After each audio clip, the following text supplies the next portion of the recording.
Platão tem a distinção de ter inventado esses diálogos, essa forma de expressar as ideias, e ao mesmo tempo ter levado essa prática à perfeição. Levou à perfeição a arte de escrever esses diálogos filosóficos. O pai dele, que era o Ariston, segundo alguns pesquisadores, ele era um descendente direto do último rei da Polis, né, do último rei da cidade de Atenas. E a mãe dele, Perictione, ela era parente do grande legislador Solon. Alguns, inclusive, afirmam que foi a execução injusta do mestre do Platão, o Sócrates, né, que levou o filósofo a rejeitar essa vida pública política como uma profissão mesmo, e abraçar a filosofia. E com esses diálogos, né, nós acabamos tendo em mãos, se não uma ideia da vida dele, pelo menos, uma boa parte, uma boa ideia da construção intelectual. Ainda que parte desse conjunto de pensamentos, de tentativas de lidar com as ideias platônicas, são, sob muitos aspectos ainda, ideias originais socráticas, que vão ser expandidas, que vão ser trabalhadas. Tudo que vemos como vermelho, tá, é ambíguo, a priori. O vermelho é mais do que o termo em si, per se. O próprio conceito de camiseta vermelha é um conceito que está em permanente mudança. Então, aos poucos, o vermelho que tinge a camiseta vai deixar de ser o mesmo vermelho original. Passa a ser outro vermelho. Com o tempo, nem mesmo nós poderíamos falar de uma camiseta vermelha, porque a camiseta mesmo ia deixar de existir, já que não só a cor ia acabar sendo perdida, mas a própria camiseta ia acabar gastando, rasgando, ela ia acabar se desmanchando pelo uso e pelo tempo. Ela vai virar outra coisa, que não vai ser mais uma camiseta vermelha. Ora, com base nisso, nós temos duas questões a considerar. Em primeiro lugar, eu tenho que saber qual é a referência que eu vou usar para afirmar que ela não é mais tão vermelha quanto era antes. Seria necessário um padrão imutável, tá? Um padrão fixo que desse sentido a esses juízos. O segundo problema, eu não tenho como deixar de conhecer algo que eu já conheci. Então nós temos dois modelos. Um modelo mental fixo, que determina o que é uma camiseta vermelha dentro do meu conceito. E do outro lado, um objeto que é a camiseta vermelha, a qual atribuímos o conceito camiseta vermelha, ou os conceitos, né, que simplesmente está mudando, está em transformação constante. O que pode assegurar que o conhecimento seja fixo e imutável?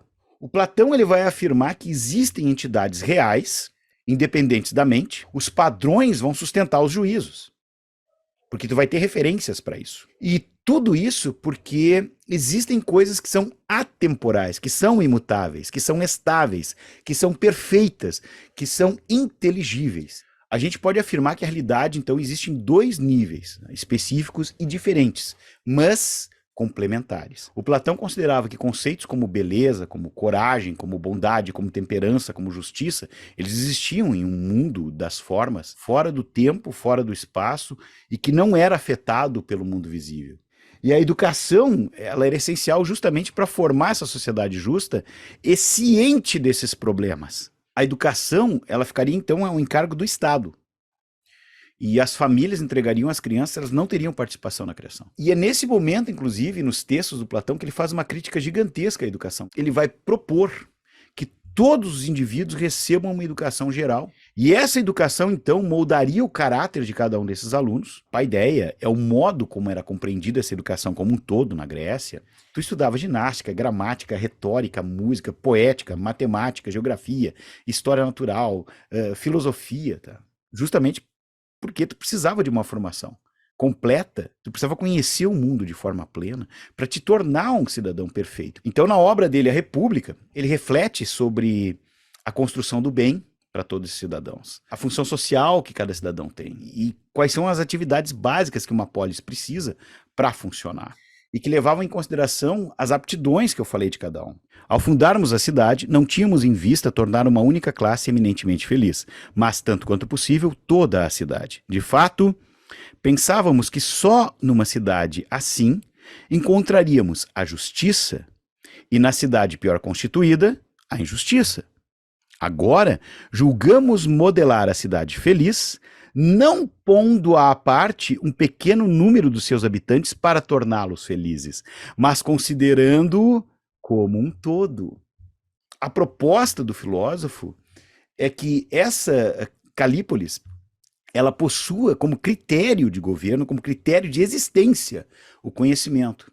O que ele faz é uma crítica à sociedade que existe ali. Mesmo sendo Atenas a cidade mais avançada politicamente naquela época, do nosso ponto de vista. Porque o Sócrates, como a gente viu, ele foi condenado à morte, acusado de uma heresia, né? E de corromper a juventude ateniense. E por isso ele foi julgado num tribunal democrático, entre aspas, no qual participaram os cidadãos de Atenas com acusações falsas contra o Sócrates. Porque havia interesses que não eram gerados pelo conceito matriz, pela ideia original de justiça. O mundo das ideias não correspondia ao que estava sendo aplicado ali. Então, por essa lógica, para o Platão, a democracia ela é injusta porque ela permite que uma pessoa ignorante tenha o mesmo valor que uma pessoa sábia.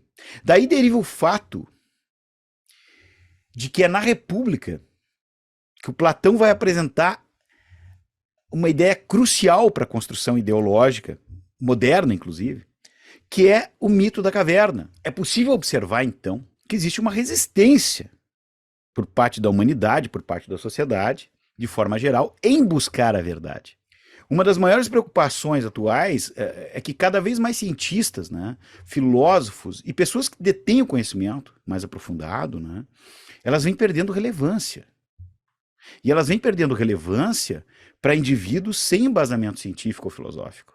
A opinião vulgar, ela vem se sobrepujando à ciência. As redes sociais, em especial, elas se tornaram fontes de informação que de informação tem muito pouco. Logo, as opiniões rasas, né, as ideias fanáticas e os extremismos, elas vêm tomando o lugar do conhecimento racionalmente estruturado da humanidade. E isso é universal. A sociedade caminha por vontade própria para dentro da caverna do Platão. Esses dois filósofos, eles moldaram boa parte das ideias que hoje são absolutamente cada vez mais necessárias para nós. Nós não sabemos, olha, se vai ter uma universidade daqui a 2000 anos. Mas se houver, eu tenho certeza que o Platão vai ser uma das leituras obrigatórias, que são coisas universais no pensamento humano, tá? E conhecer as ideias do Platão e do Sócrates é conhecer, como o próprio filósofo disse, conhecer a si mesmo, conhecer o mundo, abrir perspectivas para o crescimento pessoal. Nós conseguimos crescer, nós conseguimos entender sobre muitas formas, inclusive as dores que marcam o mundo e que nos afetam. E entendendo essas dores, tu aprende a lidar com elas. Nós seríamos todos muito mais humanos, na melhor acepção da palavra.